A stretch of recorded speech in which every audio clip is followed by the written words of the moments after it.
পরে মানুষ বলবে শো অফ করছি, আমি তাহলে বানাই বলি। বলেন যেটা সেটাই বলেন যে আপনি যেটা আমি ওরকম কিছুই করি আমার খাবার আমাকে যারা চিনে পার্সোনালি তারা জানে আমি ইভেন এই যে আমি খুব বেশি মেকআপ করি না, বাট আমি যতটুকু করছি এটা গিয়েও আমি খুব ভালো করে উঠাই না, মানে মানুষ তো অনেক কিছু লাগায় টাগায় এভাবে করে, তো আমি হইলো বাসায় গিয়ে কোনো রকম ফেস ওয়াশ দিয়ে এভাবে করে ধুয়ে শুয়ে পড়ি। অনেক সময় যে এত লেজে লাগে বেশি টায়ার থাকলে সেটাও করি না, মেকআপ নিয়ে শুয়ে পড়ি। সো আমি এই প্রকার লেজে এখন যদি এটা আমি বলতে যে এটা অনেকে বিলিভ করবো না, আমাকে আশেপাশের মানুষ শুধু জানে যে the kind of lazy I am. But সুন্দর থাকার জন্য আমি যে সবসময় বলি যে সুন্দর মন মানসিকতা খুব বেশি দরকার, যেটা ভিতরে যদি আপনি সুন্দর থাকেন বাইরে সুন্দর হবে। তো আমি যেটা ট্রাই করি সবসময় যে আমি কখনো যতটুকু না পারি মিথ্যা বলি না, মানুষকে হেল্প করার ট্রাই করি, কাউকে ক্ষতি করার আমার দ্বারা যেন কারোর ক্ষতি না হয় এটা আমি সবসময় মেনটেন করি।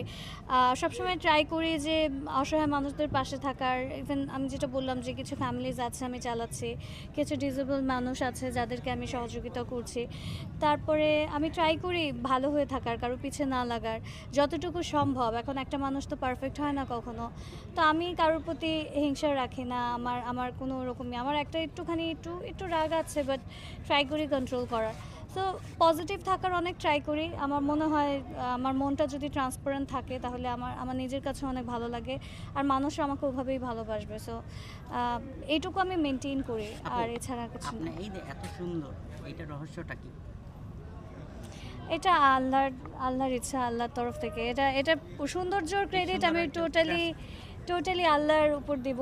এই সৌন্দর্য আসলে আমাদের নিজেদের ক্রিয়েট করা না, আল্লাহ যেভাবে বানিয়েছে সেভাবেই আমরা আছি। সো ওটাকে মেনটেন করার জন্য যতটুকু লাগে অতটুকু আমার করা হয় না।